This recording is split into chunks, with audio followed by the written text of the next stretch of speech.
What's on, ladies and gentlemen? My name's Ross, I like games, and today we need to take a little bit of a look at the best One Piece deck. And I feel pretty confident right now calling this the best One Piece deck. Because you see, the One Piece official Twitter did go and tweet out a picture of a winning deck, and I went, oh, that's quite a good deck. And I went, oh, hang on a second. That's not the winning deck from the championship preliminaries. That's the runners-up deck. Oh, that's not quite the same, ladies and gentlemen. Maybe I'll go and have a look for what the winning deck was. And then I found the winning deck. It's the same deck. Like, it's a few cards different here and there. But make no mistake about it, what we've got here is basically the same deck getting first and second at the championship preliminaries. And I'm sorry, but when we have the same deck coming first and second at the championship preliminaries, that makes me sit up and start taking note. This is, if I could be so bold as to say so, a pretty gosh darned big deal. And it is all built around the Roronoa Zoro that is just your standard red leader from Romance Dawn. And what we've got here is 5,000 power, 5 life, as is to be expected. And Don X1, on your turn, all of your characters gain 1,000 power. Which sounds very muted. Doesn't sound great.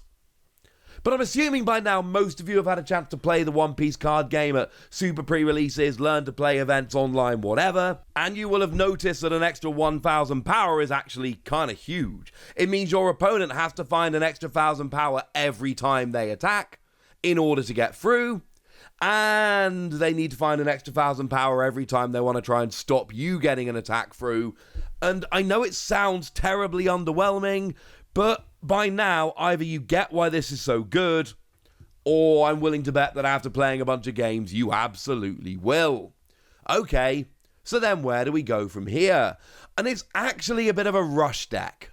We have some bigger cards, we'll get there, but what we tend to find here is a bunch of very small characters. We're going to do what we always do, which is to say, we're going to go through looking by cost. And oh my goodness, ladies and gentlemen, it's kind of ridiculous how many one-cost cards there are here. So we got ourselves a full playset of Atama from Romance Dawn. 1 cost, 0 power, whoopsie. But it's got counter plus 2,000. And sure, it's got a decent play skill that gives up to one of your opponent's characters minus 2,000 power for the turn. That's fine. But really, it's got counter plus 2,000, and we've seen already those cards are very valuable. You're already getting an extra 1,000 power on all your characters from your leader. Now you get an extra 2,000 power from Atama. Yeah, this is good, ladies and gentlemen. This is good. We also have ourselves a full playset of the Makino from the second set, from Summit Battle. Again, 1 cost, again 0 power, you're not going to be attacking with it. But we've got another counter plus 2,000. And you're going to see this a lot with some of these decks, especially these faster rush decks. What you're trying to do is get through your opponent's characters and try and make sure that you're kind of holding on long enough to do so. So counter plus 2,000, as many as you can. Yeah, we've already seen 8. It's actually quite a nice skill. Activate main, so you can do this every turn. You may rest this character, and up to one of your red characters of a cost of 1 gains 3,000 power for this turn. And like I've said, we got some more 1-cost characters. We'll get there in a second. But basically, you got the counter plus 2,000. That's good. And it's not doing anything by itself, but every turn you can buff a 1-cost character by 3,000. And at this point in the game, a 3,000 power buff is actually like legitimately big. It's a good thing. Now we've got the Nami from Romance Dawn. 1 cost, 2,000 power, counter plus 1,000. But remember, when you combine this with the skill we just saw on Makino, it's a 5,000 power. And actually, that's kind of your standard power. That's pretty good. And because most of the leaders have 5,000, so start buffing it up and you'll get some attacks through. And then on play, you look at 5 cards on the top of your deck. Reveal up to one Straw Hat crew other than Nami and add it to your hand. And then put the rest of the bottom of your deck in any order. This is good, ladies and gentlemen, and it gives you something with which to attack. Now, we're not done with one-cost characters. We've actually still got a couple to look at. We got ourselves a playset of Gordon. Now, this is promo 13. And this is actually from the Uta deck, which is kind of cool. One cost 2,000 power, and it's got an activate main. You may return this card to the bottom of your deck to give up to one of your opponent's characters minus 3,000 power for the turn. So you can either put one of your opponent's characters down, and that's good, because if they're going to be trying to block you, etc., it's not going to go so well for them. But also, it's 2,000 power, and we can see you can buff this up quite quickly. Again, use Makino's skill here to go up 3,000. Then you combine that with your leader skill, and this isn't a 2,000 power character, it's a 6,000, and that's a game changer. But then we get to a card which I was not expecting to be good. It's Sunny-kun. Now, this is also from the Uta film deck, so you can argue that it's kind of annoying that we got some of these promos being good. And this is one of those cards that on the face of it looks terrible. One cost, 3,000 power, counter plus 1,000, nobody cares. But actually your leader makes it 4,000, and your Makino here makes it up to 7,000. And now all of a sudden it's a one cost 7,000 power character. Bearing in mind, if you get multiple Makino down, oh look, you can actually buff, with two of them, you're up to 10,000. 3,000 normally, 1,000 with your leader, two of these at 3,000 each, puts you up to 10,000, which is extremely powerful. And now not only have you got a very, very fast deck, but now all of a sudden you're getting powerful as well. Yeah, that skill is kind of broken. We love the counter plus 2,000, but that skill, when you combine it with some of these other characters, it does get very, very silly very, very quickly. Now, it's not just one-cost characters here, although we are clearly taking advantage of one-cost characters. We got a few two-cost characters as well, including a nice playset of Brook. This is Brook from the starter deck. Now, again, we've got counter plus 2,000 here. That's a pretty big deal. Two cost, 3,000 power, and on play, give your leader or one of your characters two rested Don cards. And we've seen this before, right? The whole point is you rest your Don cards to pay for playing cards. Or you attach them to give extra power / activate skills. Well, here you pay, and then you go and attach them, and jobs are good 'un. Although the fact that it is counter plus 2,000, don't be sleeping on that. That is pretty gosh darn good. We've also got a playset of, they're all playsets so far. This is pretty standard, honestly, nowadays. A playset of Curly Dadan, two cost, or Dadan, I'm not 100% sure, I'm sorry. Two cost, 3,000 power, counter plus 1,000. But on play, you look at 5 cards on the top of your deck, reveal a red character of a cost of 1 or less, pop it in your hand, and then place the rest at the bottom of your deck in any order. Oh, look. You're searching for one-cost characters. And sure, it's only the top 5 cards of your deck, but we've seen in Digimon that is often enough. And you're seeing the synergy here. We got lots of one-cost characters. This helps you find your one-cost characters. Jobs are good 'un, ladies and gentlemen. Jobs are good 'un.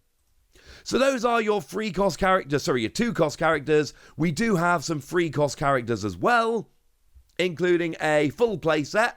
Couldn't see that one coming. Of Vista. Now, this is the Vista that came around in Summit Battle in the second set. Free cost, 3,000 power, counter plus 1,000, but on play, KO up to one of your opponent's characters with 3,000 power or less. So it's not huge in terms of attacking. Oftentimes, your one-cost character is going to be better, and it doesn't have counter plus 2,000, it's only 1,000. But what is great here is that you get to KO a character with 3,000 power or less. And we know that low-cost blockers are quite popular and quite good. And this is just a way of getting rid of them. It doesn't have to be a blocker, it can be any character, but the fact that you've got an option to get rid of a little blocker like that really is a pretty big deal. And then we got Nico Robin, free cost, 4,000 power, counter plus 1,000. And Don X1 if you got one Don attached. When attacking, KO up to one of your opponent's characters of 3,000 power or less. So basically everything I was just saying about Vista, yeah, the same. Except it's a Don X1 when attacking, rather than an on-play, but either way you're getting rid of your opponent's small characters, and that's a very good thing. Oh yeah, and we've also got a whole playset of Roanoa Zorro, which gives me an excuse, if I can ever afford it, to play a full playset of the fantastic Akira Igara artwork. And right now, I'm just putting it out there, I think they are doing the best artwork in the One Piece TCG. I don't know how I'm ever going to afford the Japanese alternate arts, but I've got to find a way. They're so good. It's also a good card. Free cost, 5,000 power, rush. You can attack the turn you play. But here's the thing. This is clearly designed to be a low-cost, fast deck. So you're going to be doing a lot of your attacking with your one-cost characters and trying to get stuff going nice and early, which means that paying free for a Roanoa Zorro, or even multiple of them, it's not going to be that difficult, ladies and gentlemen. It's actually going to be surprisingly easy, and that makes this awesome. We saw this in Digimon, we're going to see it in One Piece as well. Rush is just inherently good.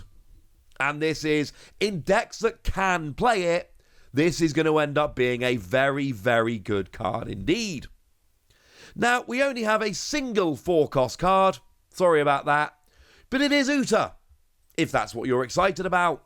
Now, this is one from Romance Dawn. 4-cost, 4,000 power. Doesn't actually have a counter value. But on play, you return up to one red character, other than Uta, with a cost of 3 or less from your trash to your hand. Which you will notice is literally everything but this and the last one we've got to still talk about. So yeah, being able to get any of them back, that's a good thing, ladies and gentlemen. That's a very, very good thing. But then, and I like that we're doing this, we're seeing this in more and more decks lately, the deck as a whole is very low cost, but then we've got a full playset of the 9-cost Edward Newgate.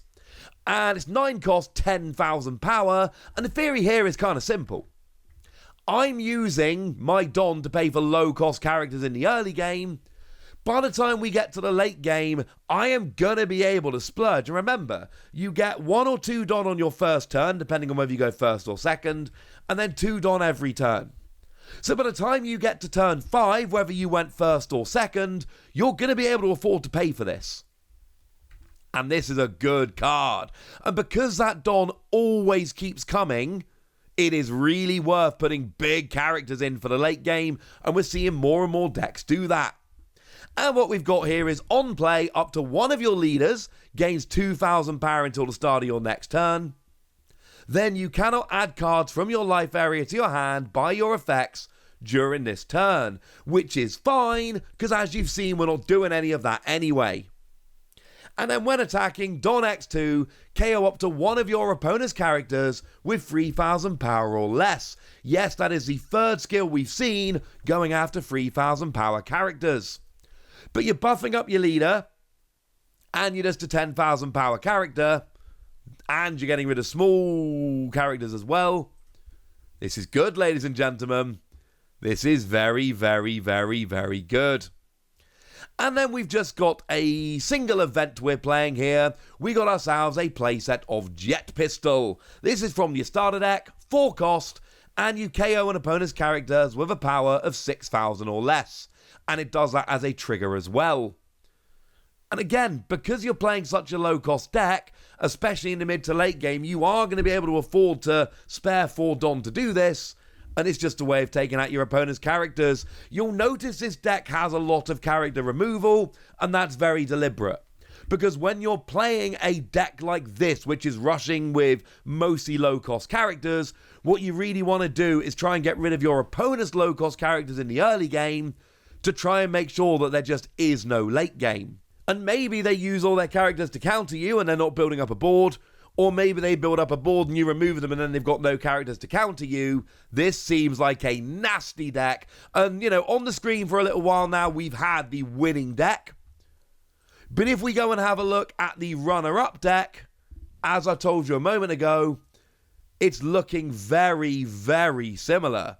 It is the same basic deck, it's just a few of the counts are off a little bit. We've got a couple of the Tony Chopper to work as a blocker. We've got some other super rares coming in there as well. But you've still got a lot of one-cost cards. And the card that searches the one-cost cards. And the card that buffs the one-cost cards. And yeah, this looks like a deck which is going to be a real player. And you can't really play it yet. Firstly, we got the film promos that are not really out here yet. And secondly, the card that buffs one-cost characters and the card that searches are both from Summit Battle, so this deck is not ready. You need to wait for Set 2. When Set 2 does come out, though, I'm going to be honest with you, this does look like the best deck. But I want to know what you think. So let me know in the comment section, would you? Go nuts! Be nice! And then make sure you like this video, subscribe to this channel, follow me on Twitter at TheWasi. That's where we talk about One Piece and a bunch of other card games. And please do consider checking out patreon.com/PTCG Radio, where you can support the channel. You can get some bonus podcasts, you can join a Discord and chat with us, all kinds of fun things.